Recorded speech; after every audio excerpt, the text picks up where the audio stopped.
संतन जा अनमोल वचन। जेतिरो थी सघे संगत में मन खे एकाग्र करके वेहणु खपे, छो त जेतिरो एकाग्रता में सुख आहे ओतिरो ई वरी मन जी भटकण में दुख भी आहे। संत बाबा आनंद सिंह जी, अर्जी अम्मा राधा देवी जी, ट्रेजर विहार, इंदौर।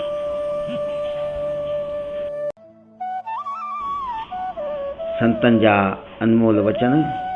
कॾहिं कॾहिं पाण सां सवाल कंदा कयो त मां हिन दुनिया में छो आयो आहियां। हुन परमात्मा मुंहिंजे कंधनि ते अर्थात कुल्हनि ते अहिड़ी कहिड़ी जिम्मेदारी रखी आहे, छा मां उन्हनि जिम्मेदारियुनि ते पूरो पवां थो, निभायां थो कि नथो निभायां। संत बाबा आनंद सिंह जी, अर्जी अम्मा राधा देवी जी, ट्रेजर विहार, इंदौर।